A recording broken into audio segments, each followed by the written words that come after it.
Hi hello எல்லாருக்கும் வணக்கம் and welcome back to our channel. வாயை லைட்டாக கோணையாக வச்சுக்கிட்டு ரஜினி சார் மாடலேஷனில் பேசுகிறேன் அப்படின்னு சொல்லி ரொம்பவே காமெடி பண்ணியிருந்தார் நம்மளுடைய தனுஷ். இது எங்கே நடந்துச்சு அப்படின்னு சொல்லி பார்த்தீங்கன்னா குபேரா படத்துடைய ஆடியோ லான்ச்சில் தான் நடந்துச்சு. சரி, அந்த அளவுக்கு படம் வந்துட்டு ஆஹா ஓஹோ இந்த மாதிரிலாம் இருக்கும் அப்படின்னு சொல்லி எதிர்பார்த்தா உள்ளே போன ஆடியன்ஸ் எல்லாருமே ஐயோ அம்மம்மா அப்படின்னு சொல்லிட்டு வெளியே வராத ஒரே ஒரு குறை தான். அந்த அளவுக்கு வந்துட்டு படம் படுமொக்கையாக இருந்துச்சான். பிச்சைக்காரங்களுடைய வாழ்க்கையை பற்றி எடுக்கிறேன் அப்படின்னு சொல்லிட்டு அதுக்கப்புறமா அதில் வேற என்னென்னவோ கொண்டு வந்து எப்படியோ எடுத்துகிட்டு போயிருக்காங்க போல் இருக்கு. ஸோ அதனால் வந்துட்டு படத்தில் கதையும் கிடையாது, ஒன்றும் கிடையாது. படத்தில் வந்துட்டு பிச்சை எடுத்துட்டு இருக்காரு, திடீர்னு வேற மாதிரி மாறுறாரு, இந்த மாதிரி தான் வந்து சொல்லி வந்துக்கிட்டு இருக்காங்க.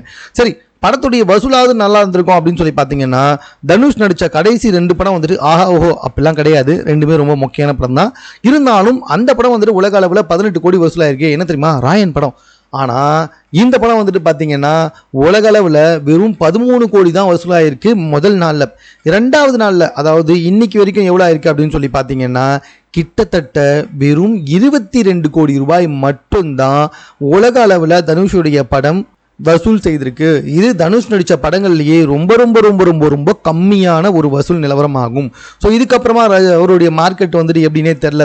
எனக்கு தெரிஞ்சு வர ஹீரோஸ்கள் எல்லாருமே வந்துட்டு ஆடியோ லான்ச்சுக்கு மேடை ஏறி வேற மாதிரி பேசுறேன்னு சொல்லிட்டு ட்ரை பண்ணுறது, மாடுலேஷன் வேற மாதிரி ட்ரை பண்ணுறது, வாயை கோணையாக வச்சு ட்ரை பண்ணுறது, தன்னைத்தானே பெருமை பீத்திக்கிறது, இதெல்லாம் கொஞ்சம் நிறுத்தினாலே மேபி படங்கள் ஓடுறதுக்கு நிறைய வாய்ப்பு இருக்குது. ஸோ இது சம்மந்தமாக நீங்கள் என்ன நினைக்கிறீங்கன்றதை கமெண்ட்டில் தெரியப்படுத்துங்க.